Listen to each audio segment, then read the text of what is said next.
Assalamualaikum warahmatullahi wabarakatuh. Halo sahabat Major, kembali lagi di Major Talk bersama aku Lea dan aku Kinan. Nah, kali ini Major Talk kembali lagi berkolaborasi dengan Kirliba nih guys. Nah, teman aku Kinan di sini akan menemani aku sebagai host dari perwakilan Kirliba. Gimana kabarnya Kinan? Halo semua, alhamdulillah kabar aku baik. Dan kebetulan kemarin juga habis datang ke wisuda kakak kelas MAN 1 Yogyakarta. Nah, ngomongin tentang wisuda nih, hari ini narasumber kita berasal dari kakak kelas kita yang baru saja wisuda kemarin. Siapa sih Kinan? Narasumber pada kesempatan kali ini itu juga merupakan kakak kelas kita yang mengikuti organisasi kelompok ilmiah remaja, sekaligus tahun kemarin mengikuti lomba Olimpiade Penelitian Siswa Indonesia. Siapa tuh? Please welcome Kak Zafa. Ya, selamat pagi teman-teman semua. Terima kasih udah mengundang saya untuk ke Major Talk tahun ini ya. Ini apa ya, rasanya kayak aneh banget gitu. Soalnya untuk kurang lebih 3 tahun aku udah jadi istilahnya jadi panitia lah untuk Major Talk ini. Dan sekarang akhirnya aku bisa di depan kamera, bukan yang biasanya di belakang kamera ya. Untuk hari ini aku baik, tapi sebelumnya aku ingin perkenalkan dulu pada para audiens kita. Aku Zafaroni Fikri Alfata, biasa dipanggil Zafa atau Fikri juga boleh. Aku adalah demisioner ya sekarang, demisioner Mansa Jurnalis sekaligus juga Kirliba. Nah, untuk tahun sebelumnya aku juga berhasil menjuarai Olimpiade Penelitian Sains Indonesia, Olimpiade Penelitian Siswa Indonesia, tahun 2024 di bidang FTR atau Fisika Terapan dan Rekayasa. Dan aku berhasil menjuarai dengan perolehan silver medal atau juara 2. Keren banget. Ya, untuk sekarang ini aku kan udah lulus ya. Kemarin udah gong besarnya wisudanya. Sekarang aku adalah calon mahasiswa Teknologi Informasi Universitas Gadjah Mada Fakultas Teknik melalui jalur Seleksi Nasional Berbasis Prestasi atau SNBP. Keren banget ya sih teman-teman. Oh ya Kak, ngomong-ngomong kan Kak Zafa ini anak Kirliba nih. Nah, terus kemarin pernah ikut opsi. Gimana sih awalnya Kak Zafa tuh bisa tertarik ikut opsi? Coba dong boleh diceritain. Sebenarnya ini ceritanya menarik ya. Sebelum aku ikut opsi, kalau dibilang aku aktif di bidang kepenulisan karya tulis ilmiah itu sebenarnya enggak juga sih. Dulu aku kelas 10 itu pernah coba ikut opsi. Waktu aku belum tahu apa-apa, bener-bener nggak tahu tentang kepenulisan, nggak punya pengalaman riset segala macem. Itu aku coba ikut opsi sama satu orang temanku, teman sekelas dulu kelas 10, dan itu aku gagal. Bahkan itu gagalnya di tahap-tahap dimana harusnya itu nggak bisa gagal. Itu di tahap nulis proposal. Aku nulis proposal aja waktu itu belum bisa. Dan dari situ aku mulai berpikir kayaknya penulisan karya tulis ilmiah ini bukan passionku. Kayak harusnya mungkin aku nggak di sini. Aku punya passion yang lain mungkin. Maka dari itu kelas 11 itu aku, ya bukan kelas 11 sih, lebih kayak kelas 10 akhiran lah. Setelah aku gagal nulis proposal opsi itu, aku jadi nggak tertarik lagi buat karya tulis ilmiah. Termasuk masuk Kirliba itu kan aku masuk Kirliba baru kelas 12. Dan itu unik soalnya kan biasanya orang masuk organisasi itu kalau nggak kelas 10 kelas 11 ya. Betul. Kelas 12 tuh udah tinggal melanjutkan yang udah ada lah. Dan pada saat itu juga aku udah jadi BPH di Mansa Jurnalis, jadi mungkin seharusnya aku lanjutnya di Mansa Jurnalis. Tapi kelas 12 aku memutuskan untuk join Kirliba. Kelas 11 sebelumnya ya karena aku udah gagal nulis proposal itu, aku jadi mikirnya ya udah sih nggak usah karya tulis ilmiah ini kayaknya bukan bidangku. Jadi aku lepas itu di kelas 11. Baru di kelas 12 aku kenalan sama salah satu temanku yang akhirnya jadi partnerku juga di opsi, yang tahun lalu jadi ketua Kirliba. Namanya ini boleh name drop nggak ya? Boleh ya. Namanya Mas Rohmat, Nur Rohmat. Dan ya dia waktu itu jadi ketua Kir dan ngajak aku buat join di opsi karena saat itu dia lagi nggak punya teman dan butuh bantuan.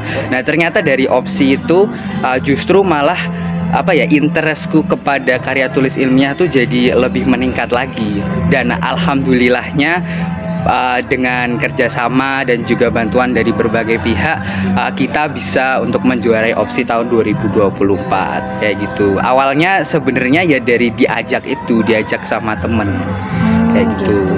Keren banget ya Kak. Ya, Berarti alhamdulillah. awalnya tuh udah hopeless banget karena sebelumnya gagal untuk ikut opsi, tapi kembali lagi untuk semangat untuk bisa akhirnya jadi pemenang juga. Iya, alhamdulillah. Nah, keluar jadi pemenang juga kan pastinya penelitian kakak nih keren banget kan.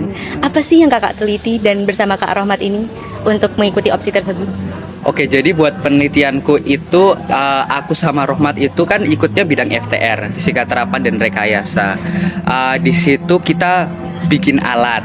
Alatnya ini namanya D-Box. Jadi di alat itu fungsinya adalah untuk mengubah air yang udah tercemar sama limbah deterjen hasil pencucian gitu ya, menjadi air yang lebih bersih sehingga itu bisa langsung dibuang ke sungai atau langsung dibuang ke alam tanpa tanpa mengakibatkan efek buruk yang terlalu negatif atau tidak mengakibatkan efek buruk gitulah.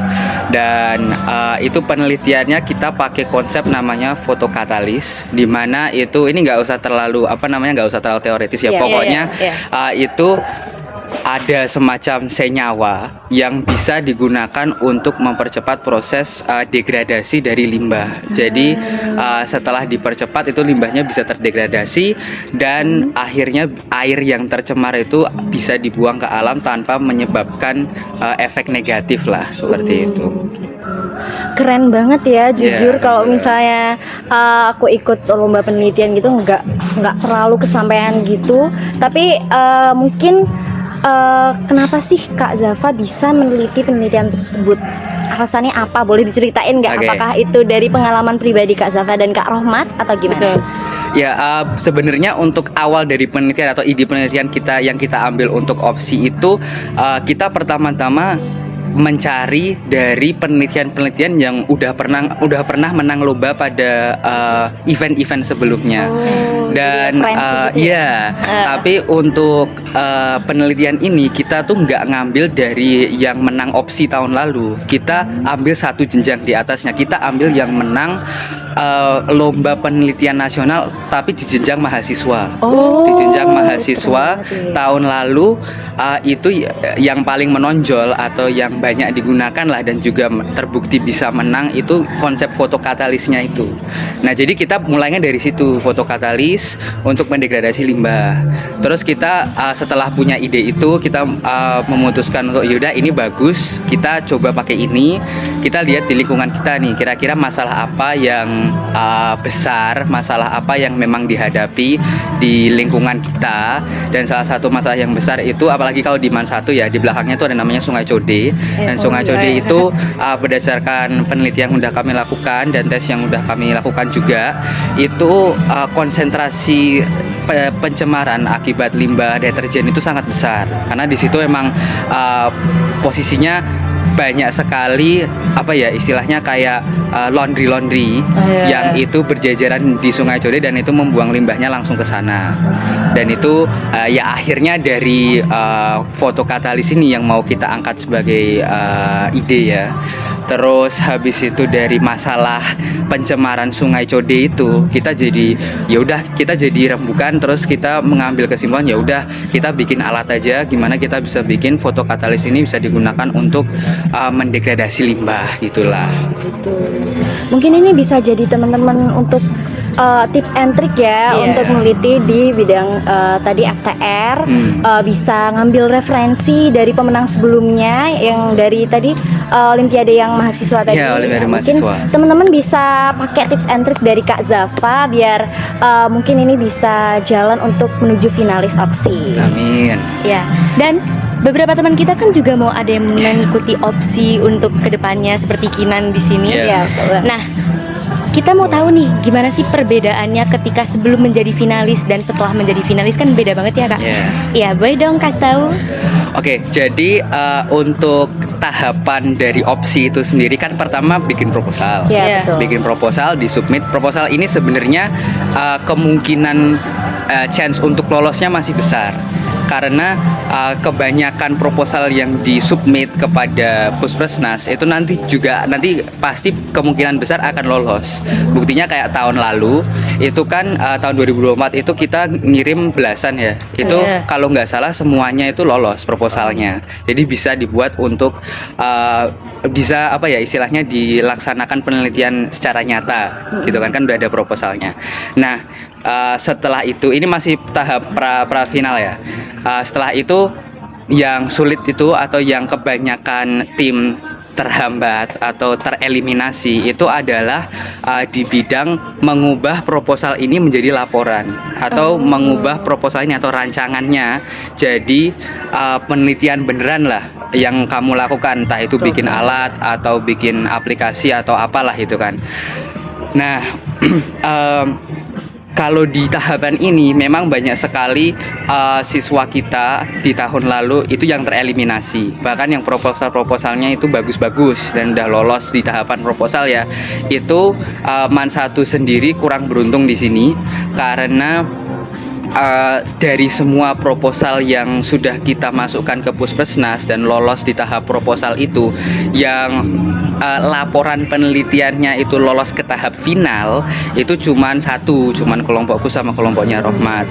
Nah, untuk perbedaannya antara tahap tahap pra final dan tahap final itu menurutku kayak gini. Jadi di tahap pra final itu kamu sebagai peneliti itu ya meneliti sebenarnya. Kamu bikin proposal, kamu merealisasikan proposal itu jadi penelitian sebenarnya ya.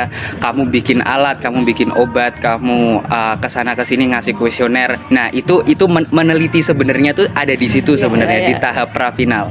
Nah setelah final menurutku ya lomba opsi itu sebenarnya itu jadi lomba performance. Tahu maksudnya?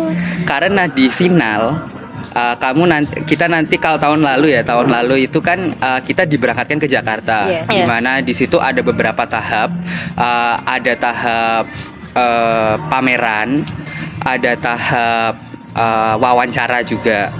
Nah, jadi di tahap final itu penelitianmu itu benar-benar sudah selesai, udah nggak bisa ditambah-tambah lagi. Kita kan laporannya itu sudah dikumpulkan ke Puspesnas.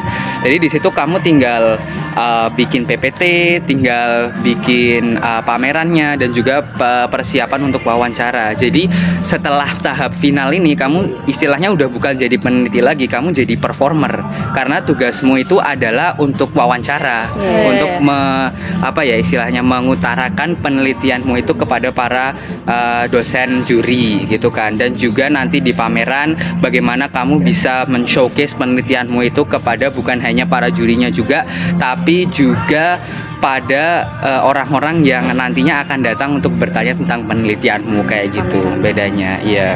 Nah berarti nggak cuman untuk kemahiran menulis dan kemahiran meneliti, tapi juga opsi ini juga harus mahir dalam menunjukkan dan men-showcase sesuatu yang kita berarti harus teliti jago ini gitu ya public speakingnya. Iya, juga, jadi presentasi juga. Public speaking itu juga di istilahnya kalau di pembinaan opsi itu, mungkin untuk tahap ini masih penulisan ya, tapi nanti ketika kita udah bikin proposal dan udah mendekati pengumuman finalis itu mungkin kita akan lebih banyak melakukan yang aku dan Rohmat lakukan, yaitu kita lebih banyak untuk mempersiapkan PPT dan juga public speakingnya biar nanti bisa gas lah waktu wawancara tinggal gitu. Ya. Ngomong-ngomong soal penelitian, menurut Kak Zafa tuh penelitian yang bagus itu yang kayak gimana ya Kak? Boleh tolong dijelasin nih. Sebenarnya ya untuk di level SMA, untuk di level opsi, penelitian bagus itu nggak susah. Dan ini aku tidak berkata tentang ide ya, karena menurutku pribadi ide penelitian itu semuanya bagus. Nggak ada ide penelitian yang jelek atau nggak ada ide penelitian yang harusnya kayak gini, ini harusnya kamu pakainya ini aja, ini ide penelitianmu ini terlalu kuno, harusnya pakai ini. Nggak, menurutku semuanya bagus. Yang menjadikan penelitian itu jelek atau yang menentukan kualitas suatu penelitian itu bukan idenya, tapi eksekusinya atau bagaimana peneliti ini bisa mengubah rancangan yang udah dia saya bikin itu menjadi objek nyata atau menjadi produk yang nantinya bisa bermanfaat. Contohnya gini, yang sebagai pembina opsi, baik itu di MAN 1 juga, sama sekarang ini aku sedang membina bersama Kak Rohmat ya, aku sedang membina opsi di bidang SMP untuk kontingen Jogja. Jadi nanti yang insya Allah sekarang ini sedang membuat proposal ya.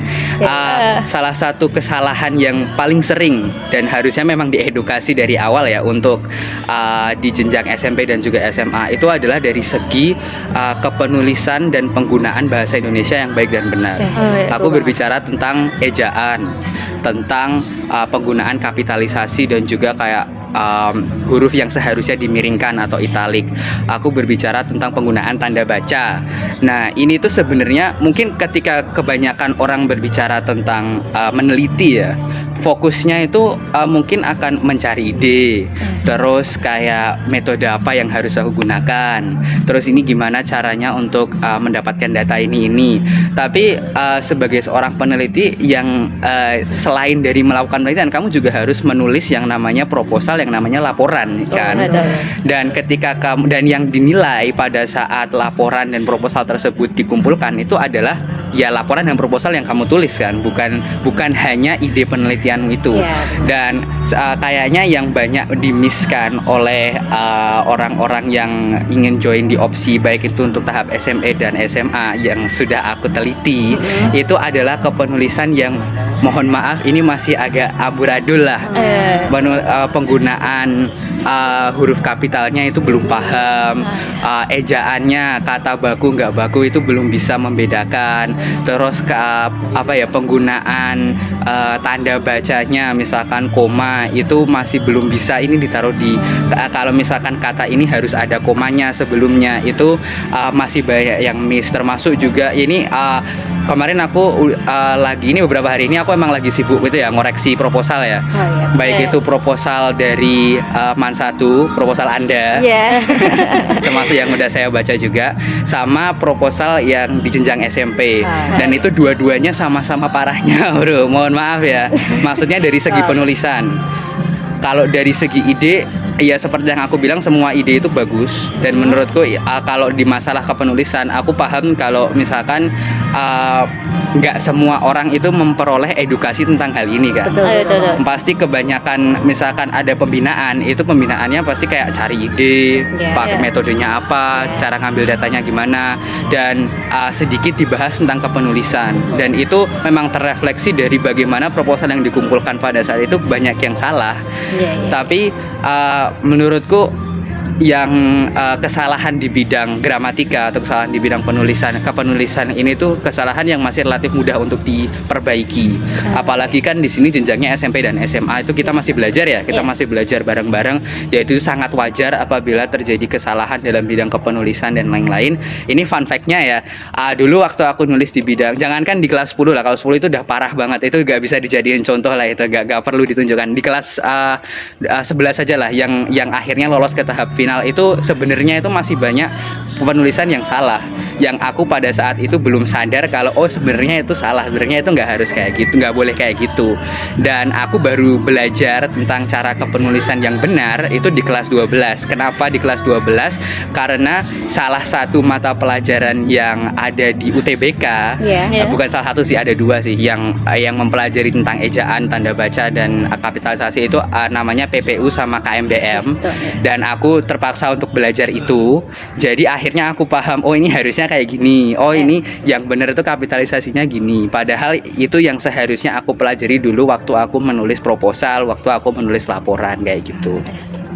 Berarti mulai dari hal yang kecil, yang ejaan, tanda baca kayak gitu benar-benar harus diperhatiin ya, bukan cuman ide, referensi dan lain sebagainya, tapi kita juga harus memperhatikan ejaan bahasa Indonesia, tanda baca untuk bisa mungkin jadi penelitian yang bagus. Iya, benar. Nah, kan tadi kakak sudah memberitahu kita kalau misalnya kakak sedang ada pembinaan untuk opsi yang SMP ya. Nah, gimana sih awalnya kok bisa disalurkan menjadi pembina? Jadi gini teman-teman, di kontingen Jogja itu sendiri di Jogja. Kalau kita berbicara tentang SMA ya, sebenarnya SMP juga ada, tapi yang untuk pembinaan sendiri itu kebanyakan mentor mudanya itu akan diambil dari bidang SMA. Kalau kalian cukup beruntung dan diberi rezeki Allah untuk lolos di bidang sampai ke final ya, sampai lolos dari proposalnya diterima, terus nanti kan harus presentasi segala macam. Itu dari Jogja itu sendiri kita sudah bekerja sama dengan salah satu istilahnya salah satu agency gitulah yang namanya SHI atau Science Hunter Indonesia. Dan dari situ nanti teman-teman yang lolos final itu akan dibimbing dan dibantu untuk bisa nantinya mendapatkan medali di final ya, di tahap final, dan mendapat kemenangan untuk kontingen Jogja itu sendiri.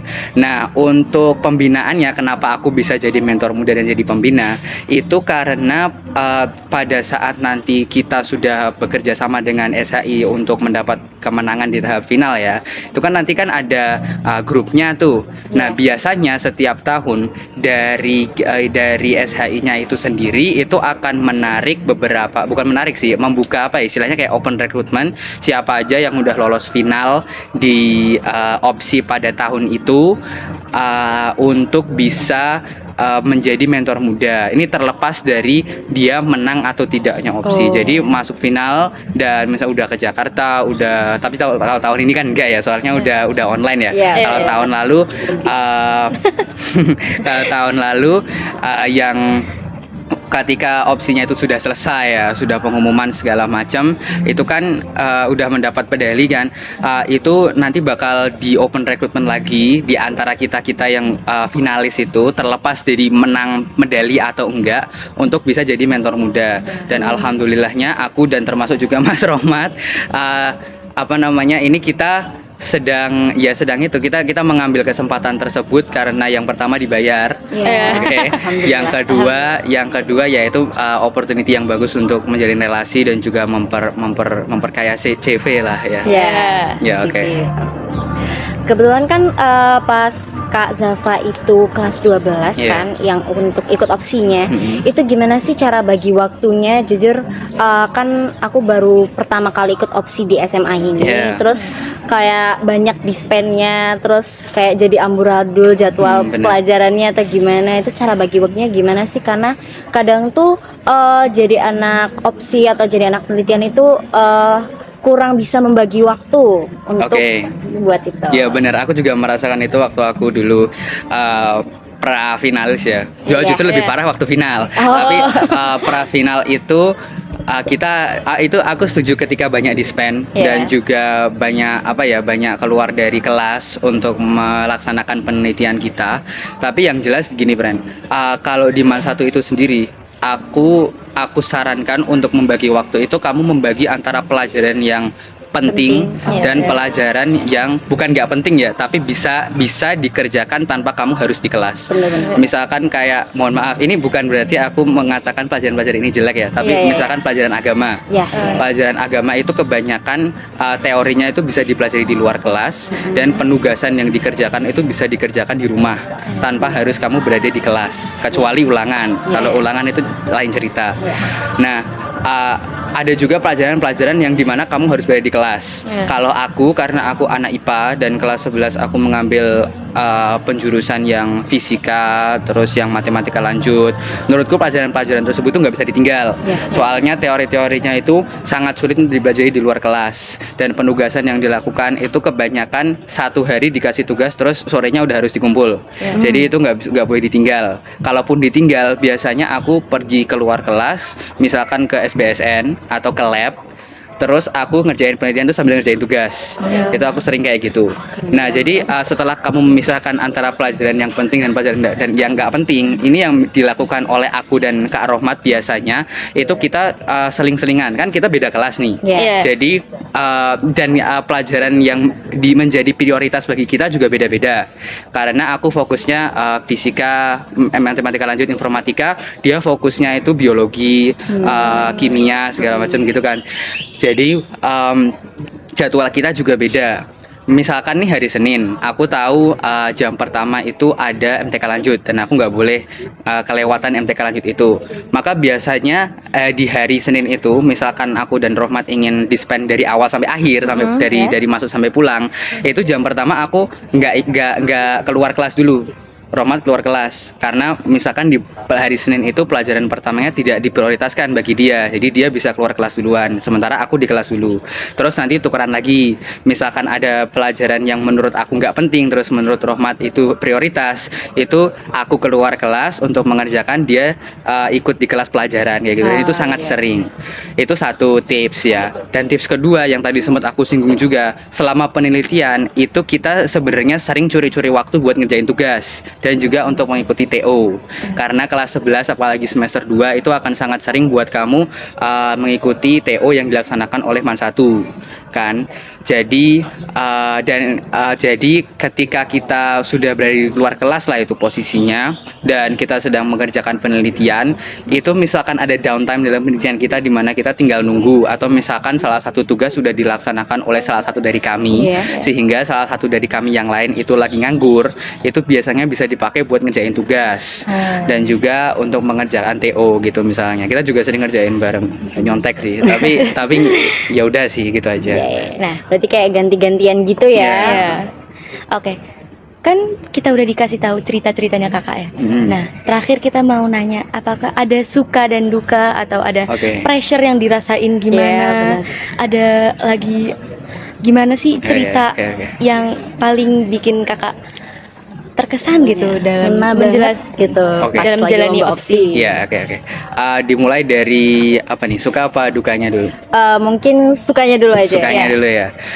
Untuk sukanya itu yang jelas ketika ini sebenarnya kalau dia dibilang masa seru atau masa paling memorable ya, itu di tahap final. Kenapa di tahap final ya? Karena kita harus dipanggil ke Jakarta dan kita menginap di sana selama seminggu untuk menjalankan lomba gitu kan. Menurutku itu yang paling memorable dan yang paling menjadi suka ketika aku dan Rohmat berada di Jakarta itu adalah saat kita berada di Jakarta dan kita tidak sedang melaksanakan lomba. Vacation ya? Yes, liburan. Asik banget ya. Aku dan Rohmat waktu itu kita sempat mengunjungi Monas. Itu jadi kan itu hari Jumat ya. Hari Jumat itu pengumuman. Sebelum kita hari Sabtunya kembali lagi ke Jogja. Hari Jumat itu pengumuman. Jadi kita benar-benar kosong pada hari itu. Pengumumannya itu waktunya sehabis zuhur. Jadi kita dari pagi sampai sebelum sholat Jumat itu kosong. Nah, kita menggunakan waktu itu pagi harinya untuk mengunjungi Monas. Kita habis dari Monas itu keliling-keliling vacation. Kita kan itu mendekati sholat Jumat kan. Sholat Jumat, aku dan Rohmat dan juga pembina kami waktu itu Bu Isti Handayani, itu kami meluangkan waktu untuk sholat Jumat di Masjid Istiqlal. Jadi tinggalkan kalau ke Monas ke Masjid Istiqlal kan tinggal jalan kaki kan. Kurang lebih 1 sampai 2 km gitu jalan kaki. Kita sholat Jumat di Istiqlal. Bener-bener waktu itu pada saat itu pertama kalinya aku dan satu-satunya aku dan kesempatan bagi aku dan Rohmat untuk melaksanakan ibadah di Masjid Istiqlal. Dan saat itu kebetulan sekali hari Jumat, jadi kita melaksanakan sholat Jumat di Istiqlal, berdoa mengencangkan doa kita. Lalu ya itu sih yang paling menjadi suka di situ, karena selain kita bisa vacation, kita bisa mendapatkan pengalaman booster dan juga pengalaman untuk melaksanakan ibadah di Masjid Istiqlal, dan itu sholat Jumat gitu. Kebetulan yang sangat keren gitu. Oke, untuk dukanya ya. Untuk dukanya ini kembali lagi ke final. Sebenarnya gini teman, kalau dibilang duka itu enggak juga sih, karena gini. Bukan duka, tapi lebih ke pengalaman yang kalau aku bisa melakukan itu, aku nggak akan melakukan itu lagi. Kayak gini. Jadi selama kita di hotel, selama kita di final ya, itu kan kita di Jakarta, posisinya kita benar-benar di hotel, dan kita sebenarnya boleh keluar pada kapan saja di mana kita tidak punya tanggungan untuk misalkan lomba atau mengikuti acara opsi, itu kita sebenarnya boleh keluar, kita boleh jalan-jalan kemana aja yang kita mau. Nah, cuman aku dan Rohmat waktu itu kita nggak memutuskan untuk nggak memutuskan untuk jalan-jalan di hari-hari kecuali hari-hari yang kita benar-benar kosong. Karena dia aku bilang kita jalan-jalan ke Monas itu hari Jumat. Pada hari-hari sebelumnya yang kita itu benar-benar kosong karena kita udah presentasi pada hari pertama. Nah itu kita benar-benar stay di hotel dan kita nggak ngapa-ngapain. Padahal menurutku itu adalah it's such a waste of time. Harusnya aku nggak kayak gitu. Harusnya aku dan Rohmat lebih jalan-jalan kan. Nah itu satu. Yang kedua ini makannya bro. Jadi ketika kita final itu makan baik itu pagi, siang dan juga malam itu semua ditanggung oleh pihak hotel. Dan ketika kita bicara tentang makanan hotel, kalau dibilang enak sih enak, oke. Tapi yang menjadi minusnya itu adalah variasi menunya, oke. Karena mohon maaf, mungkin untuk pagi kan karena dia continental breakfast ya hotelnya, alhamdulillah kita dapat hotel yang lumayan bagus. Itu kita memang disuguhkan banyak makanan. Tapi begitu sore, begitu siang dan malam itu makannya itu terus. Dari hari pertama sampai hari terakhir makannya itu terus. Jadi kayak bosan gitu ya. Dan di kontingen kita itu sendiri sampai ada kita tuh sampai bikin kebiasaan kita tuh nggak pernah makan siang. Kita makan pagi terus makan malam. Makan siang tuh nggak pernah karena menu makan siang dan makan malam itu sama. Dan kita mungkin hari pertama hari kedua itu udah cukup tapi hari ketiga itu udah enak gitu. Udah nggak enak. Dan kalau bisa aku mengulang aku mungkin akan memvariasi lagi. Karena banyak juga teman-temanku dari kontingen itu yang yang mereka tuh bahkan nggak pernah makan makanan yang disuguhkan hotel karena udah males. Gitu aja sih. Terima kasih banyak ya Kak udah sharing-sharing ke kita. Jujur seru banget sih sharing-sharing, apalagi aku Kesempatannya iya berharga benar. banget. Apalagi aku mau ikut opsi, mungkin itu bisa jadi tips and trick buat aku sendiri. Oh ya, kita juga mau ngucapin selamat buat Kak Zafa udah terima di Universitas Gadjah Mada. Jalur SNBP itu keren banget sih menurutku, dan mungkin terima kasih juga teman-teman yang udah menonton podcast pada pagi hari ini. Mungkin bisa jadi tips and trick teman-teman yang mau ikut opsi atau teman-teman yang udah mau kelas 12 nih, kan udah dikasih tips and trick dari Kak Zafa. Nah, terima kasih Kak Zafa telah meluangkan waktu. Terima kasih juga Kinan sudah membersamai aku menjadi host di sini. Sahabat Kami mau mengucapkan terima kasih banyak untuk Kak Zafa yang udah sharing-sharing tentang opsi, terus tentang membagi waktu jadi anak kelompok ilmiah remaja kayak gimana. Terus kita juga mau ngucapin selamat buat Kak Zafa karena udah keterima di Universitas Gadjah Mada jalur SNBP. Itu keren banget sih. such an honor. Yes. Nah, terima kasih Kak Zafa telah meluangkan waktu untuk podcast hari ini. Terima kasih juga Kinan sudah membersamai aku menjadi host pada Major Talk episode 14. Terima kasih juga sahabat Major telah menonton sampai habis podcast pada hari ini. Maaf bila ada kesalahan kata dari kami para host. Aku Lea Dan aku Kinan, pamit undur diri. Wassalamualaikum warahmatullahi wabarakatuh. Dadah.